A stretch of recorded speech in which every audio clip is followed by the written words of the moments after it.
21 Chhota Udepur Lok Sabha India ગઠબંધનના કોંગ્રેસના ઉમેદવાર સુખરામભાઈ રાઠવાના સમર્થનમાં મહાસભા યોજાઈ। દેશમાં હાલ લોકશાહીનો મહાપર્વ ઉજવાઈ રહ્યો છે। ગુજરાતમાં ત્રીજા તબક્કાની ચૂંટણી એટલે મતદાન તારીખ 7મી મે 2024ના રોજ યોજાનાર છે।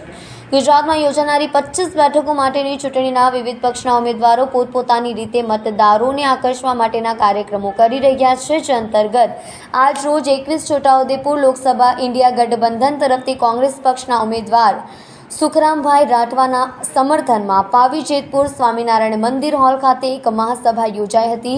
જેમાં મુખ્ય અતિથિ તરીકે ગુજરાત પ્રદેશ કોંગ્રેસના પ્રભારી મુકુલ વાસનિક, ગુજરાત પ્રદેશ કોંગ્રેસ સમિતિના પ્રમુખ શક્તિસિંહ ગોહિલ, હાથે હાથ જોડો ગુજરાતના કન્વીનર ઇન્દ્રનીલ રાજગુરુ સહિતના કોંગ્રેસના ઉમેદવારો આગેવાનો ઉપસ્થિત રહી કોંગ્રેસના અડીખમ ઉમેદવાર સુખરામભાઈ રાઠવાને મત આપી અને વિજય બનાવવાની હાકલ કરી હતી। આ પ્રસંગે છોટાઉદેપુર લોકસભા મત વિસ્તારમાં આવતા પંચમહાલ, નર્મદા અને છોટાઉદેપુર જિલ્લાના પ્રમુખો સહિત કોંગ્રેસના વફાદાર સૈનિકો તેમજ કાર્યકરો મોટી સંખ્યામાં ઉપસ્થિત રહ્યા હતા।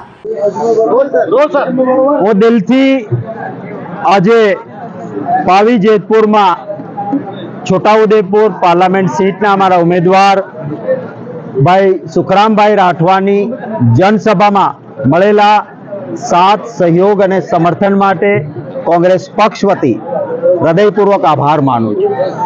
ભારતીય જનતા પાર્ટીએ અહંકારનું વલણ અપનાવ્યું, જ્યાં આગળ ખરેખર ગ્રામીણ વિસ્તાર, આદિવાસી, બક્ષી પંચ જરૂરિયાતમંદ માટે નાણાં વપરાવવા જોઈએ, એ નાણાંઓ નકલી ઓફિસો ઊભી કરીને ભયંકર ભ્રષ્ટાચાર કરાયો છે।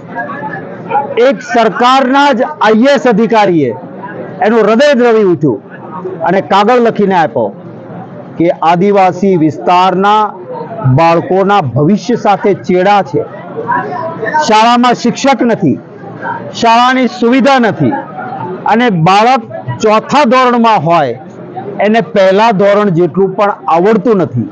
બાળક તેજસ્વી છે પણ એને ભણાવનાર શિક્ષક જ નથી।